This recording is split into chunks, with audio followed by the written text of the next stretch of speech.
Rasulullah sallallahu alaihi wasallam was very particular in regard to this. Sahaba Rizwanullahi ta'ala alayhim ajmain were very particular in regard to this.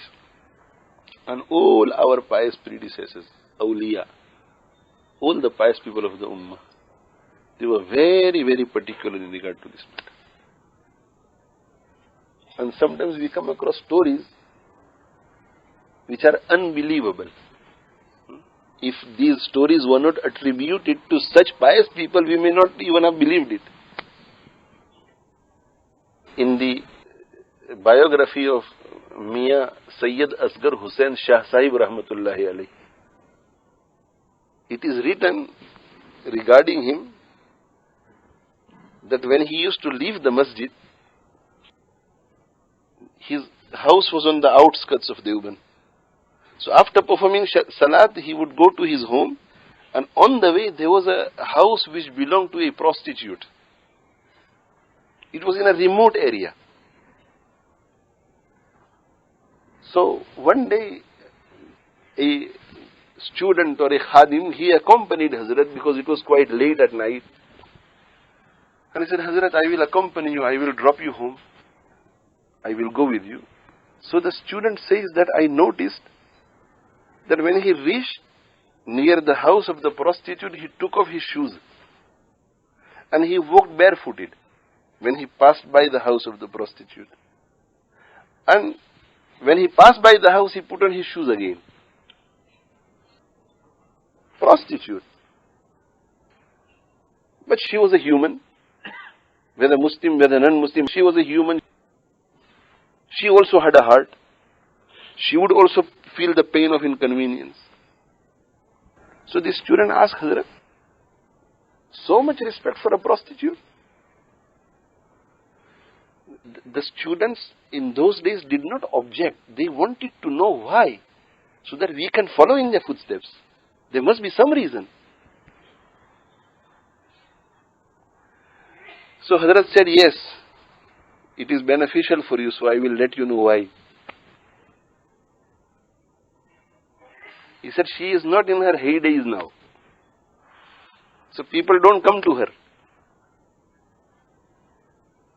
She lives in a remote place. So whenever she hears footsteps of people coming, footsteps of anybody coming towards her house, she feels happy inside that a customer is coming to me. But thereafter, when she hears that the footsteps are going away from my home, she feels inconvenience. That the customer that was coming to me, I was mistaken. It's not a customer. So he said, whenever I pass by from here, in order for me not to inconvenience her in this way, I always take off my shoes.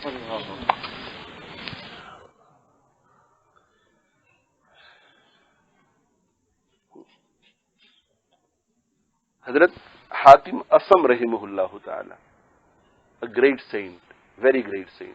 His name was Hatim, and Asam, Asam is Arabic word, Asam means deaf.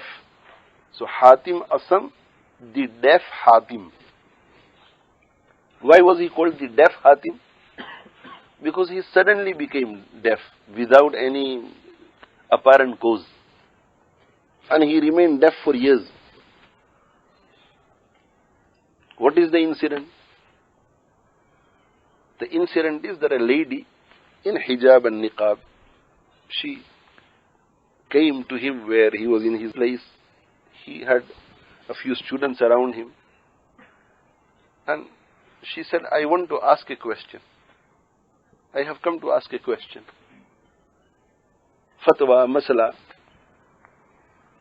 So Hazrat said, yes, go ahead. Before she could ask the question, she passed wind. And you feel embarrassed when you pass wind. In front of other people, when you pass wind, you feel embarrassed. And one thing I would like to add here is that when a person passes wind, one should not laugh. Because Rasulullah sallallahu alayhi wa sallam has said, don't laugh. Rasulullah sallallahu alayhi wa sallam said, why does one of you laugh upon something that he himself does? So one should not laugh. And shaitan will make you laugh, but try to resist it. once, twice, thrice, and inshallah you will have complete control over it.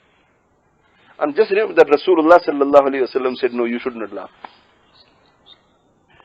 It is something from nature. A person will try to control himself, but sometimes he is unable to. So it's like coughing. When somebody coughs, do we laugh? So why do we laugh when somebody passes wind? Because shaitan makes us laugh. And shaitan makes us laugh because he knows that their Nabi has said don't laugh. More greater than passing wind is relieving oneself. So when somebody says I'm going to relieve myself, nobody will laugh.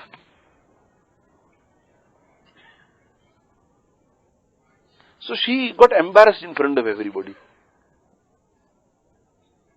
And Hazrat knew that naturally people feel embarrassed, and this lady is also embarrassed. So Hazrat continued and he said, carry on, what is your question?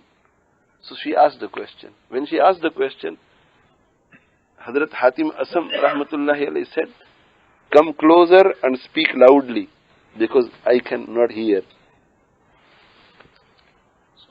To remove that heaviness on the heart that at least Hazrat did not hear. So she came close, she spoke aloud. Hazrat said, come more closer and speak more louder because I cannot hear you. She left. After she left, everybody knew what was happening. Just to keep her heart, Hazrat is doing all this. But after she left, Hazrat is deaf now.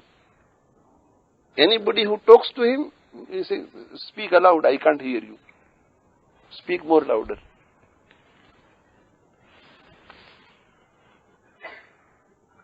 And this remained for 7 to 8 years. After 7 to 8 years, he became normal. He remained deaf for 7 to 8 years. After 7 to 8 years, he became normal.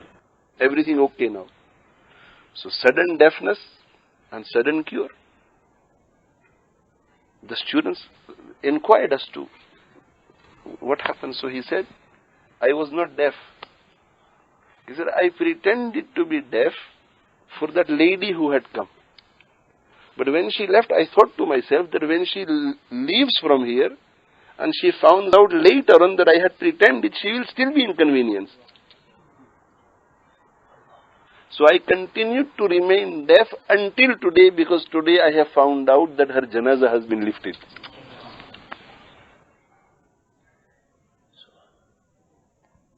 This is not Sharia requirement, but this is the length our Akabir used to go to in order not to cause anybody pain.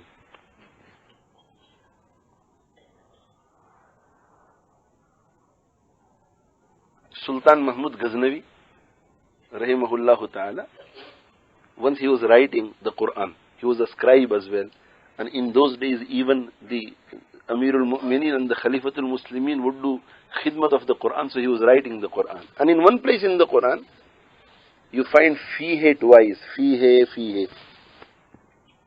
So a non-Hafiz was passing by and he stood for a while and he was admiring the writing of the Sultan, and he said, Huzur, you have made a mistake on this page. You have written fihe twice. So he said, oh, and he took a pen and he made a circle around one fihe.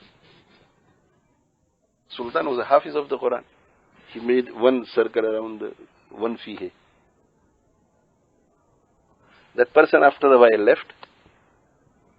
So Sultan asked for a knife. And in those days with the knife they would erase the ink. So he began erasing the circle. So somebody said, what are you doing? He said, no, this is correct. There is fihe twice in this place. He says, why did you not tell him? So the Sultan said, it is very easy to remove this circle from the page, but it is very difficult to remove the pain of inconvenience from the heart of a Muslim. If I had told him in front of everybody, he had taken out my mistake, so he was in superiority complex, and if I had told him that no, you are wrong, he would have felt embarrassed. I did not want to embarrass him in front of everybody. So our deen teaches us to be merciful to others, Irhamu man fil ard yarhamkum man fis sama. Be merciful to the people on the earth. Allah, the one in the heavens, will be merciful upon you.